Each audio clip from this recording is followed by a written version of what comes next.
Formula One really shouldn't stay on band. Is that so? This is part 3 of this soap opera. FIA issues a technical directive that could cause changes to the McLaren car. If it hasn't already caused them, Formula One, the movie, has a closed premiere just for the drivers, and Verstappen isn't going. He stays home playing video games. Indy reaches its main weekend of the year in the United States. The Indianapolis 500 is happening this Sunday, and one of its main teams, Penske, is neck deep in a very serious cheating scandal. Formula One arrives in Monaco to try out for the first time the format with 2 mandatory pit stops. Will this solve the race's problem? Thursday, May 22nd, 2025. And these are the main headlines as we get ready for the Christmas of motorsport: Monaco, Indianapolis, and NASCAR's Charlotte 600.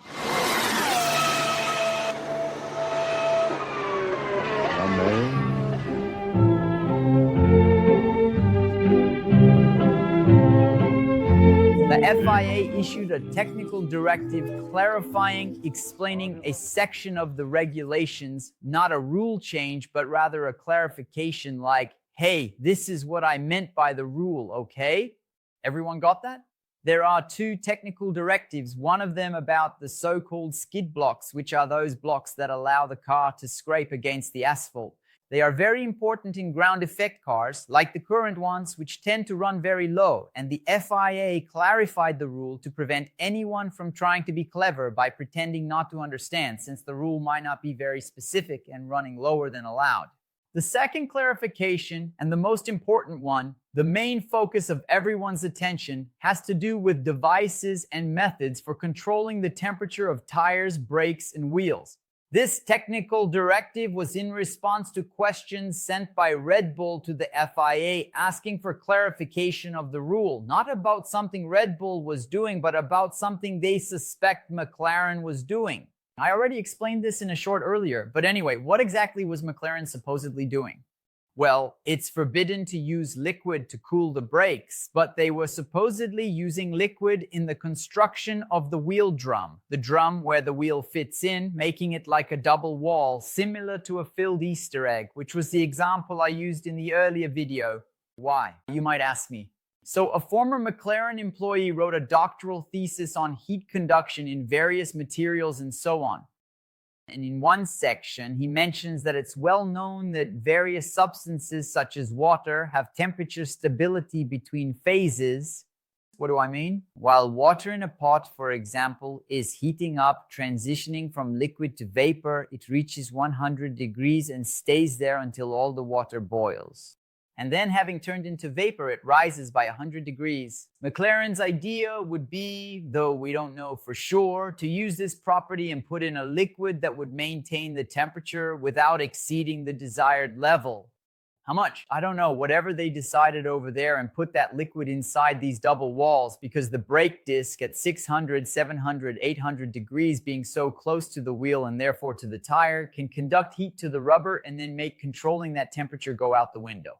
It would be a brilliant idea that isn't forbidden because the regulations didn't specifically mention it, but now the FIA has gone into detail and said, hey, that's not allowed. So if McLaren was doing this, from now on they have to stop, because if they get caught again, now that the rule is clear, they'll have problems, disqualification, and so on. Oh, so was the car illegal?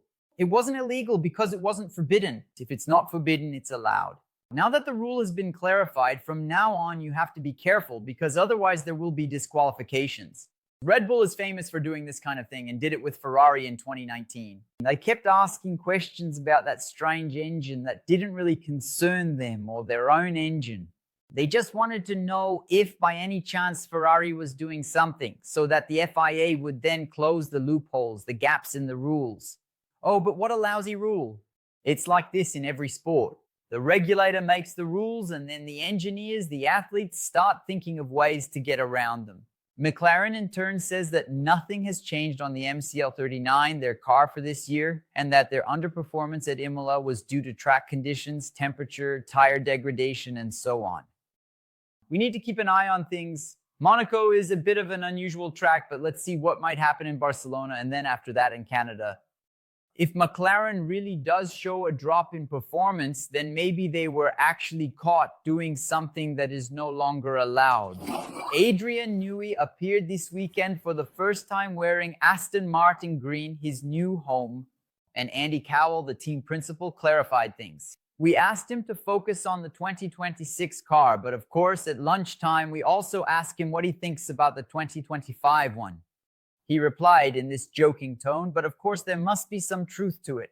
Even though he isn't responsible for the current car's design, Newey has been keeping up with the team's progress. And then Cowell said, "We need to design a faster car, but we also need to extract the maximum performance from this one until the very last lap."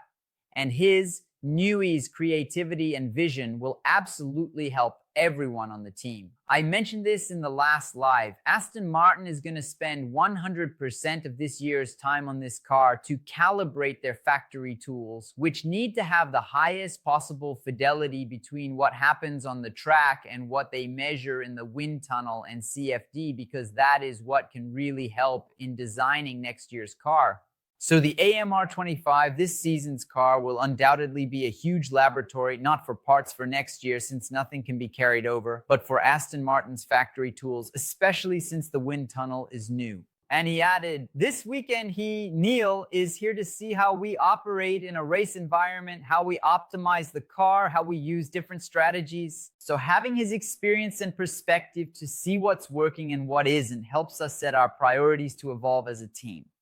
The Formula One drivers were invited to a private premiere session of the category's movie, which is already finished and will have its international debut on June 25th and in North America on the 27th. Formula One hopes that this movie will be an even bigger success than Drive to Survive, which introduced the sport to a completely new age group. Did you know that 45% of people who watch Formula One today have been doing so for less than 5 years? Some drivers highlighted the quality of the production. Carlos Sainz, for example, said, "The quality of the footage they managed to get is insane." Honestly, for me, that's the best part of all.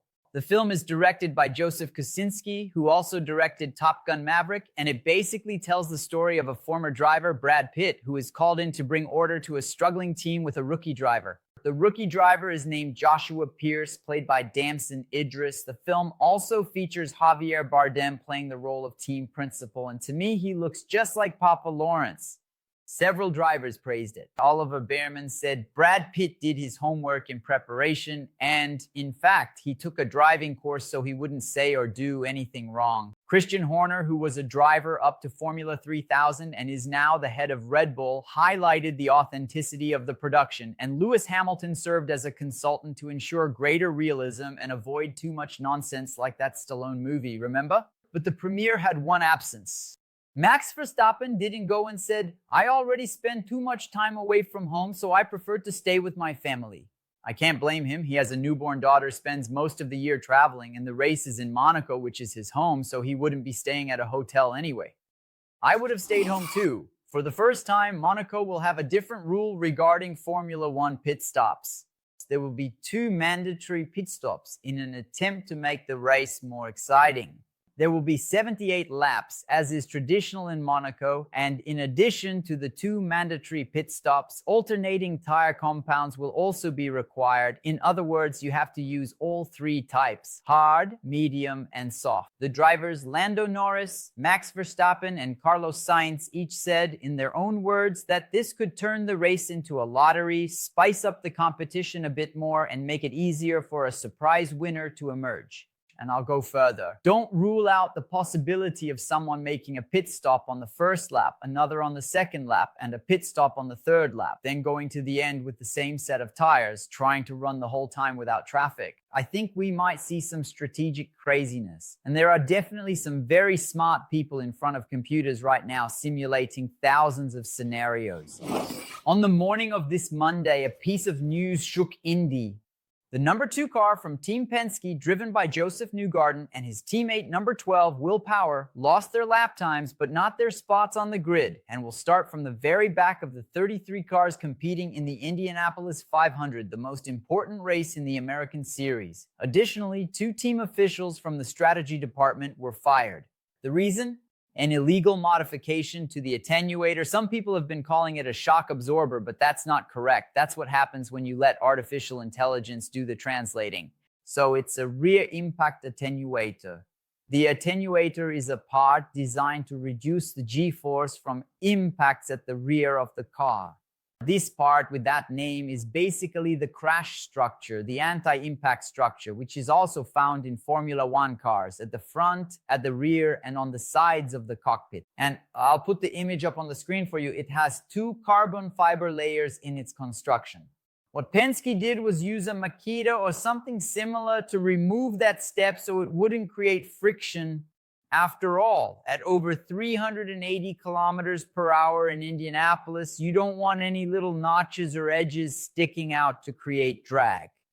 But that's not allowed. It's a mandatory part and it must not be altered.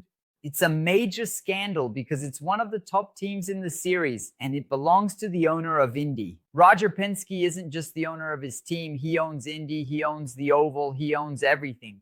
So it would be more or less like if one of the Liberty owners had a team in Formula One that got caught cheating. And it wasn't the first time in a short period, because in 2024, Penske drivers used push to pass in a way they shouldn't have.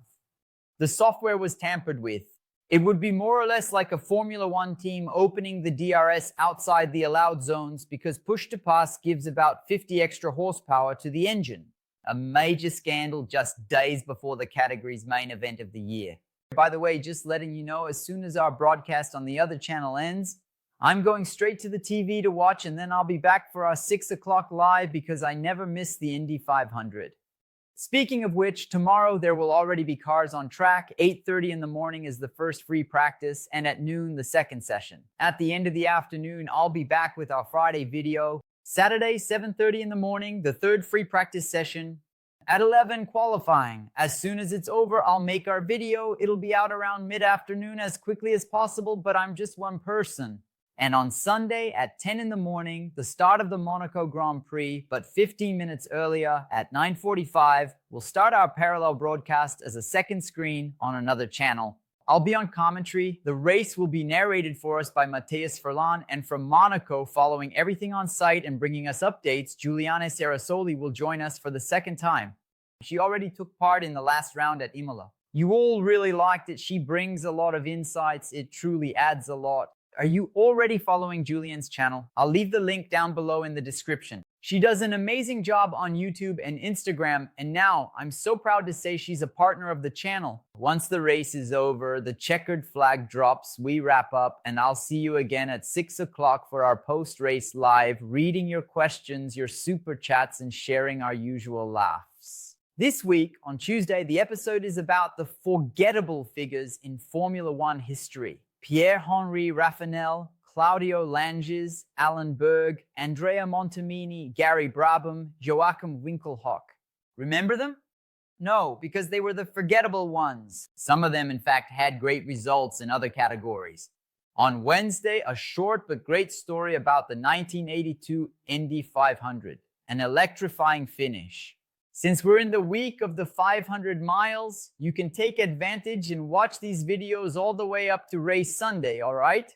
So leave a like, it's free, it doesn't cost you anything, you know that, and it really helps the channel. Do me this favor, do us this favor, because you know, right? Things only work, and work really well around here, because there's a crazy guy here recording videos and 3 million other crazy people every month, leaving comments, hyping things up, telling us where they're watching from, dropping little emojis, betting on whether Helio will win the 500 miles, who will take Monaco, and suddenly in a race, man, Bortoleto manages to score points, maybe even win the race. Why not? Isn't that right? The comment section belongs to you, and we love comments. The algorithm sees it as engagement and keeps spreading our word all over the internet. So you don't miss out on anything we do here. You already know we have notification channels, WhatsApp, Telegram, and Instagram. Thousands of people are subscribed to each of them, getting a little message as soon as we publish any of our content. In addition to our social media, Instagram, Twitter, Threads, and TikTok, where there's content all the time. All right? I'll see you here in our videos on Friday, Saturday, and in our 2 live streams on Sunday. Thanks so much, and a big hug.